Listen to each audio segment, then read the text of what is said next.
Hi, I am Tracy Gandhi, and this is my case study analysis of when ethics and policies collide. So in section 1, we were asked to establish the facts, and I'm going to establish them using the 4 W's, which is traditionally who, what, where, and when. But I'm going to flop those around a little bit. So we're going to look at who, when, where, and what. First is the who. Who is involved in our scenario? Well, we have James, who is a muscular 15-year-old junior high student known to be a leader of a group of young people that have academic, behavioral, and disciplinary issues. Also, we have David. He's a small 13-year-old, roughly, based on the documentation. He's known for academic honors, a band member, and no documented disciplinary concerns. The school police officer, who is responsible for enforcing school rules, policies, and ensuring the safety of all staff members and students. We have Mr. Richard Inman, who is a first-year assistant principal at Rocket High, junior high. And we have the school community, which consists of our students, staff, parents, authorized visitors, all subject to school policies and procedures. And finally, we have the school board, who is responsible for setting school policies and procedures. Next, we're going to take a look at when and where. So in this situation, after being summoned by Mr. Inman to the office for repetitive tardies, James is observed by another staff member in the hallway handing something to another student that's named David. The staff member immediately tells Mr. Inman because they think that the exchange looks suspicious, and the thought is that it could possibly be drug exchanged. Subsequently, David is summoned to the office as well, and he is escorted by the school police officer to Mr. Inman's office. When they all arrive, Mr. Inman asks all 3 individuals to join him in his office. So what is going on? Well, inquiring about the observation that was made by the staff member, David is searched by the school police officer, and he is placed into cuffs and arrested immediately when brass knuckles are found in his possession. James then states that the brass knuckles belong to him and that he had threatened David to hold them. And as a result, now James and David have both been arrested by the school police officer, citing school policy for felonious possession of a prohibited weapon.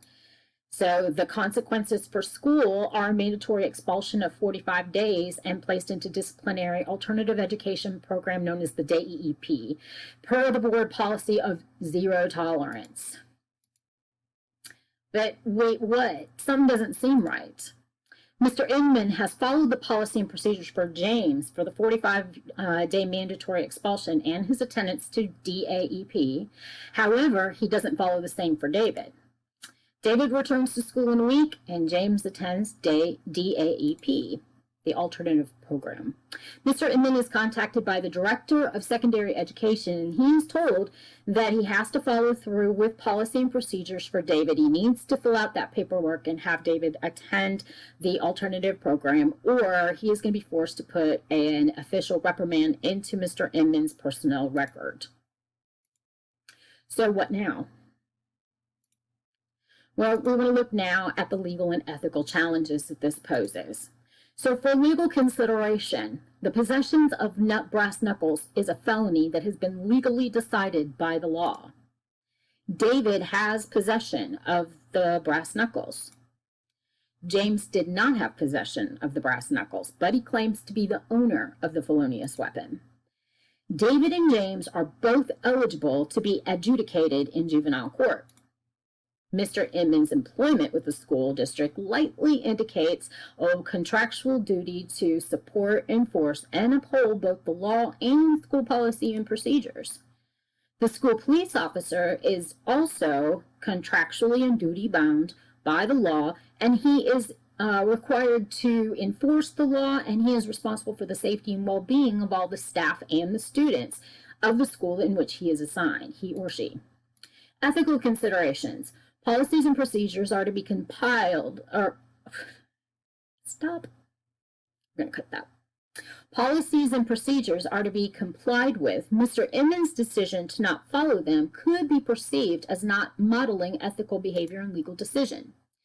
Mr. Inman is not applying policy to both David and James equally. Mr. Inman is basing follow through on the perception that for James it is not a big deal, but it is for David. Mr. Inman believes he has evaluated the ethical dimensions of the policy, and his decision is just, as follow through would be unfair to David. So, in a sentence to sum this up, the action of one has impact on many. And that could be the action of the brass knuckles being brought onto school property, or the action of James having an interaction with David, the action of Mr. Inman putting all three in the same room, the action by the police officer, the action of James speaking out, David not speaking. All of these things impact many. So we're going to take a look at the facts. We're going to start to put them together and see what we have. So what is known and what can be concluded? So we have people and we have place and program. So for people, of what we do know or can conclude, we have students, staff, administration, law enforcement, parents, guardians. As far as personalities or roles that are involved, we have academic achievers, there's honor students, we have a band member, which is kind of a social group. We have a group leader, and by that, it doesn't necessarily mean a group leader is a good leader. I mean, they could be a good leader, but what are they leading in? In this case, James is known to lead a group of students that are deemed to be problematic. So where is this all located at? Well, it's likely to be an urban or suburban area because of having an alternative education. We do know it's middle school. The actions have taken place in the hallway and in the administration office, and then the other place in question is this alternative education in place. The programs involved is, I can conclude this is likely a public school because many private schools would just dismiss both boys and be done, assuming they're boys. This is a preparatory program for high school. There's honors programs, there's band programs, and apparently there's also the option of going to an alternative education program should you have any kind of altercations or problems. What we cannot conclude, well, technically about people, we really can't determine for certain that the gender is a boy for these situations. It could be boys, but they may not be. We can't assume gender for any of the roles that are in there. Another possible student involvement. There could have been another student involved. We don't know that. We don't know the race of anyone in this situation. And we also don't know the socioeconomic status of the school culture, the community in which comes to this school, and the members that are a part of the student body, as well as the staff and the board members that contribute to the policy and procedures. The condition of the place in which this school is set, in the traditional school. We don't know the condition of the alternative education school, both the physical and also its location. We don't know the class sizes of both, and we certainly do not know the student-staff ratio. We do know that there are 900 students, but we don't know what the student-to-staff ratio is. As far as program, we know that we do not know the curriculum of the alternative education program. We do not know what grades are included in that program, and we really don't know of any specialty programs such as band or honor students that would be in this alternative education program. So if we review and prioritize our info, here's how I see this. James has a documented school record of academic, leader-of-like students, and disciplinary trouble. David is a part of the band group. He is an honor student, and he has no disciplinary actions in his school record. David never made a verbal statement, but outwardly showed distress and tears in front of James, the school officer, and Mr. Inman. David had in his possession the felonious weapon. James did not. 9/10 of the law is possession. James stated the brass knuckles were his. Both boys were arrested and taken to juvenile detention. However, the consequences are not the same for both. Based on what is perceived about David, Mr. Inman analyzes the decision that followed through with the alternative school program, that setting would create long-term damage to David. Should Mr. Inman not decide to follow the same procedures with David, it could be viewed that he is not modeling ethical behavior in his own actions. His actions could be perceived as acceptable to choose who policies apply to and to comply with some, but not all. The defiance of consequences contradicts the authority of law enforcement and school policymakers. The cultivation of James' ethical behavior in speaking up and to defend David has not been acknowledged yet. So what are some options and what are the consequences? Well, in starting with taking no further action, that would mean just sitting back and waiting for the juvenile court and the school board to resolve it. The consequences of that, well, likely you're going to have a disciplinary action in the personnel file, Mr. Inman. The lack of law enforcement support is going to be noticed. The juvenile court will make a ruling on both of these students, and they will not be able to contribute any consideration of what the school did with those students. Policymakers may never hear why you don't want to take action. And David will end up going to the DAEP program, and there may be deeper issues that are there that we do not know about. Another option, a little far-fetched, but it could happen, reverse the action on James and then take no action on David. So return James from the alternative program and place him in the regular school setting with David. What would be the consequences of that? Explanation for the wanton defiance of school policy is probable and likely resulting in disciplinary action. Lack of law enforcement support, going to be noticed. School authorities will likely view it very negatively and be unwilling to consider future policy changes. And the juvenile court, again, will be ruling with this action in consideration, and it's a little confusing program.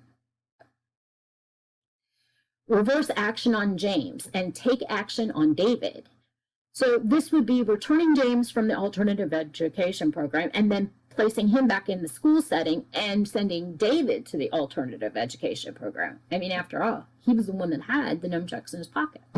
So the consequences of that, explanation for the wanton defiance of school policy is probable, likely resulting in disciplinary action. Again, lack of law enforcement support. School authorities are going to view this negatively, and they're probably not going to listen to much about future policy changes.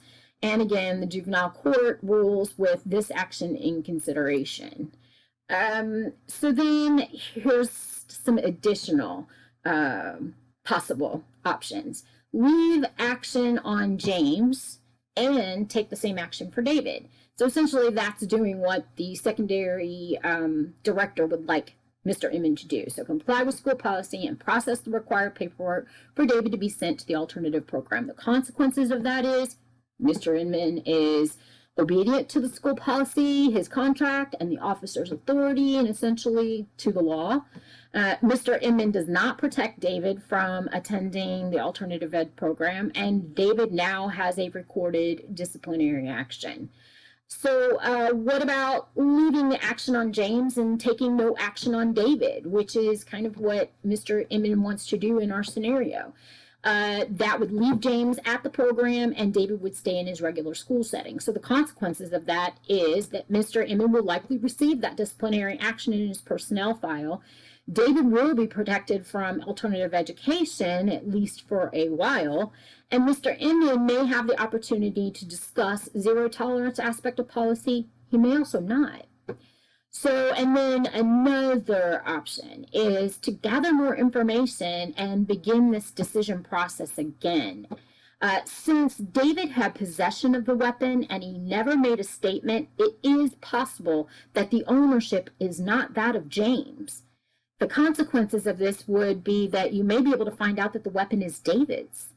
It may reveal a motive for David possessing the weapon. It may confirm that the weapon is James. But until we know more information, we really don't know that for certain. So what's the pros and the cons of this? Well, pros and cons are many. If we do nothing, well, then you don't have to make a hard decision. Somebody else is going to have to make that next move. The bad things about that, well, you're not acting in the capacity of a leader. A leader has to make difficult decisions, and this is the time to step up and make that happen, Mr. Assistant Principal. You're also not treating them equally. It's not treating James and David equally. Policy isn't being followed, and law enforcement is not being supported, and change is not advocated for in the zero tolerance policy. So what happens if you recall James and you don't do anything with David? Well, both are at least treated the same. Policy is disregarded completely, however, and law enforcement isn't supported. The situation is likely not to remain that way. Somebody will likely step in and change that. And leadership judgment is going to be questioned by Mr. Inman, and the change, again, is not advocated for.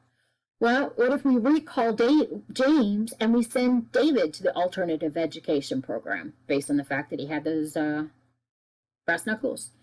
So James, the good thing with James wouldn't be an alternative program, but again, the cons are pretty much the same. We're not treating them equally. The policy is being disregarded. Law enforcement isn't supported. Situation isn't likely to stay that way. It's going to be heavily scrutinized, and your leadership judgment is completely questionable. And again, the policy is not going to be advocated or examined.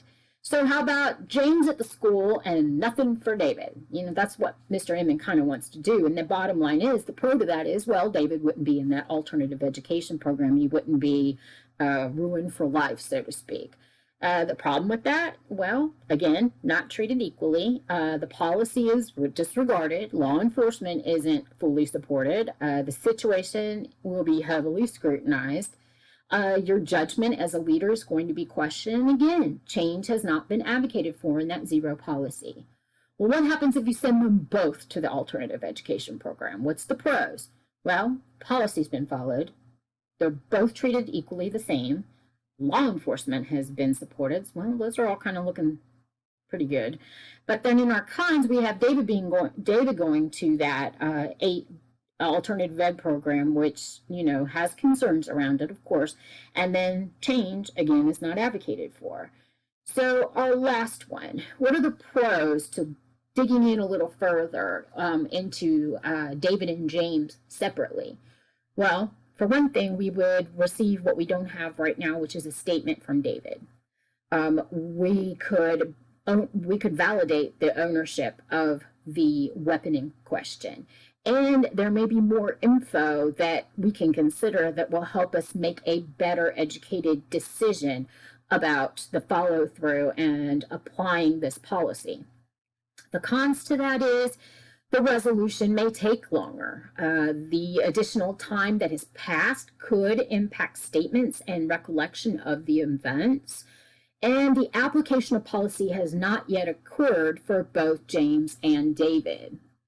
So now it's decision time. Time to pick up those pieces that have fallen by the actions of one.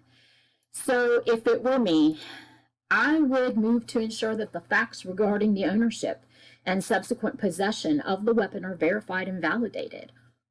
Only then can I make a decision pertaining to the application of policy and consider how it should be applied. Possession is 9/10 of the law, and that is because ownership is hard to establish outside of possession. David possessed the weapon. The witness of the exchange did not identify that as the item that had been seen in the exchange. The item could have been something harmless. It could have been candy, gum, paper. It could have been discarded. Yes, James said it was his, but he could have exercised misguided empathy from the progress Mr. Inman had been making to cultivate ethical behavior in him. David did not confirm nor deny James' statement. In fact, he made no statement of his own. The only issue with James was his tardiness that he had been called to the office about. David's distress and tears were assumed to be brought on by intimidation from James. It could have been from his owning and possession the item. Once the facts have been validated, all stakeholders should be updated, stakeholders being the law enforcement, school policy makers, the director, the parents, students that are involved, and the decision process should then begin again for application of the zero tolerance policy and executing on the decision that is made. So how would I go about doing that? Well, I would contact the director of secondary education, the board representative, law enforcement officer, the parents, the guardians of both James and David, and I would request a meeting to be held with each party but separately. The purpose of the conference would be to definitively determine what happened from the time James and David were summoned to the office to the arrest of both David and James. In this conference, I would ask each student to give a complete, detailed, accurate account of the events that took place after being summoned to the office. I would document everything as explained and confirm accuracy. Meetings held would be identical, and at the conclusion of the meeting, all members present would sign the statement that was given. Once the true ownership of the weapon is determined, the application of the zero tolerance school policy can be truly considered. Should the result be the same as originally thought, the additional time and attention to details may cause all stakeholders to consider how that policy should be applied for David. The consideration of the zero tolerance policy could be advocated for revision and clarification to better apply in this situation and certainly in future applications. Until that revision, though, it could mean that David goes to the alternative education program. And I think it is important to also acknowledge the cultivation of ethical behavior on behalf of James. If he did own the weapon, it was out of his perceived character to admit so. If he did not own the weapon, his exclamation of ownership, though misguided, could have been for the very same reason that Mr. Inman had balked at completing the alternative education paperwork on David. That's how I would handle it. Thanks.